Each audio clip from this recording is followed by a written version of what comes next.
Hello everyone, welcome back to my channel Jaya lifestyle. তো আবার একটা নতুন দিনে চলে এসেছি। তো অনেকদিন থাকলাম এই বাড়িতেও, তো এবার বাড়ি যাচ্ছি। তো চলো তারপর কী করে তোমাকে দেখাই।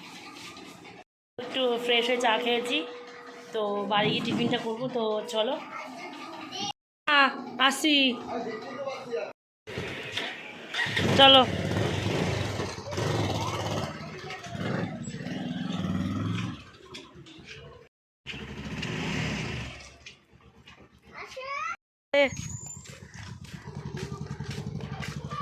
আবার বাড়ি, আবার কবে আসবো সেই জামা ষষ্ঠীতে। এখন এই রাস্তার মুখে, এবার বাইকে উঠবো। তো চলো, আমি পৌঁছে ফোন করবো ওখানে। আমি জাস্ট টাইম পাবো করবানি। আচ্ছা, বিকেলে সন্ধ্যা দিক করবো। ওমা আসছি। হ্যাঁ, দুপুরে রোদি করিস না। আচ্ছা, আমরা এবার আমাদের গন্তব্যে ফিরে যাই। আমরা এখন এই কাজীবাড়ার ভেতর থেকে যাচ্ছি। তো যেহেতু ওর বাবা এখন দোকান যাবে, দিয়ে অনেকটা লেট হয়ে গেছে, আর একটু আগে বেরোনো দরকার ছিল তবুও। তো চলো তারপরে গিয়ে দেখা হচ্ছে। সেই মেন রোডে উঠে গেছি। তো যারা চেনো তারা বুঝতে পারবে, আর যারা নতুন দেখছে তারা হয়তো যারা বুঝতে পারবে না। তো কাজের ভেতর থেকে গিয়ে এবার রেলগেটটা বেরিয়ে বাড়ি যাচ্ছি। তো চলো তারপরে দেখা হচ্ছে। আর কিছুটা দূরে এবার চলে এসেছি। তো দাদাকে বললাম তো চলো, যেহেতু সকালে ব্রেকফাস্ট কিছু করিনি, শুধু চা খেলাম, তাহলে একটু কচুরি নিই আর একটু মিষ্টি নিই। আমি কি চলে যাবো? তা চলো তাহলে। থাকে না কোনো বাড়ির মতো শান্তি কোথাও নেই। তো চলে এসেছি এবারে। তো চলো, ফাইনালি বাড়ি পৌঁছে গেলাম। তো চলো। কি দুষ্টুমি শুরু হয়ে গেছে? হ্যাঁ, তো এমনি পরিষ্কারই আছে দেখতে পাচ্ছ। তো এগুলো গোছাবো, এখনও মুছবো, তারপর রান্না বান্না। তো এই যে জন্য একটু সকালে দাদাকে ওই জন্য বললাম একটু টিফিন আনতে। তো চলো, বাড়ি ছিলাম না কদিন, ওই জন্য চাদরটা পাল্টাবো। এখন অনেক কাজ, প্রচুর প্রচুর কাজ। মানে বাড়িতে গেলে যেরকম হয়, বাড়িতে এখন প্রচুর কাজ দেখতে পাচ্ছি। পুজো দেওয়া হয়নি কদিন। তো মা ওই বাড়ি থেকে একটু ফুলও নিয়ে আসলাম। তো চলো তারপর কী করে তোমাকে দেখাই। প্রচুর এনেছে, মেয়ে খাওয়ানো হয়ে গেছে, এবার আমি খেয়ে নেবো। আর এই যে মেয়ে, এই যে এখানে দই খাচ্ছে। সেটা বাসি কাজ, বাড়ি এসে মোটামুটি ঘরের কাজ অনেকটা কমপ্লিট হয়ে গেছে। তো এখন রান্না বসিয়ে দিয়েছি। তো চলো তারপরে কী করে তোমাকে দেখাই। আমরা দেখতে পাচ্ছ ঠাকুর জায়গাটা সুন্দর করে পরিষ্কার করে গুছিয়ে নিয়েছি। দেখেছো, বেডশিটটাও পাল্টে নিয়েছি।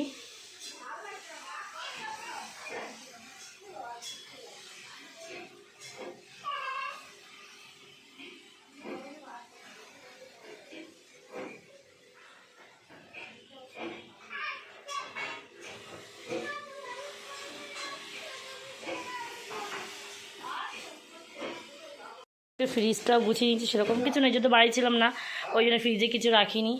এই যে এখানে কিছুটা ডিম আছে, আর ঘি মাখন। তো এটা তো 12 মাসই থাকে। এই যেটার মধ্যে মাখন আছে, এই যে ঘি, আর এই যে জলগুলো সব ভরে রেখেছি। আর সকালে যেহেতু বলছিলাম কচুরি আনতে, আর সঙ্গে এই যে একটু মিষ্টি দই এনেছিল। তো এই টেবিলটাও গুছিয়ে নিয়েছি, ঘর ঝাড় দিয়ে কিন্তু ঘর মোছা আমার হয়ে গেছে। আর এখানে এই যে টক ডাল, আর এখানে ভাত হয়ে গেছে। এখানে কাঁচকলা আসছে, কাঁচকলা আলু দিয়ে দেখতে পাচ্ছ কন্টিনিউ করেছি। আর সময় একটু বাজার করে নিয়ে এসেছিলাম, তো তোমাদের দেখানো হয়নি।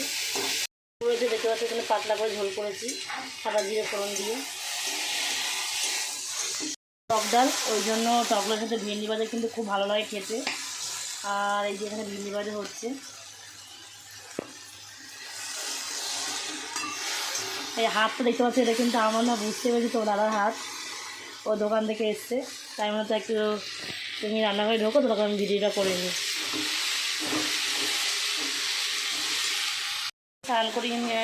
স্নান করানো হয়ে গেছে, এবার মেয়েকে খাইয়ে নেব। তো খাইয়ে নিই, তারপরে আমি স্নান করে তারপর পুজো দিয়ে তারপরে আমরা দুজন খাবো। তো চলো মেয়েকে খাইয়ে তারপর দেখা হচ্ছে। তো গাইজ স্নান করে দুপুরে খাওয়া দাওয়া হয়ে গেছে, এখন একটু সন্ধে হয়েছে। তো সন্ধ্যে দিয়ে ভাবছি গ্যাসটা খুব নোংরা, তাই একটু পরিষ্কার করবো। তো চলো, হচ্ছে গ্যাসটার অবস্থা কিন্তু খুব খারাপ হয়েছে।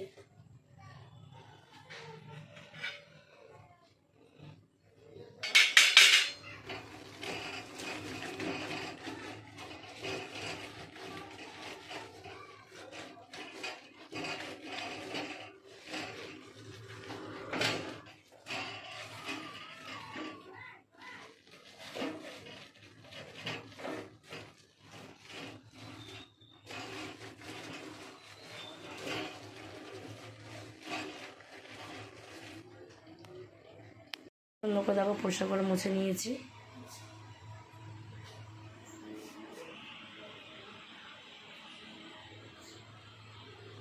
রাত্রে আর বেশি কিছু করি না, রাত্রে রুটি আর কলা দিয়ে খেয়ে নেবো। তো টাটা, বাই বাই, দেখাচ্ছে নেক্সট কোনো ভিডিওটা এই পর্যন্ত। ভালো লাগলে লাইক করবে, শেয়ার, টাটা। দেখাচ্ছে নেক্সট কোনো ভিডিওতে।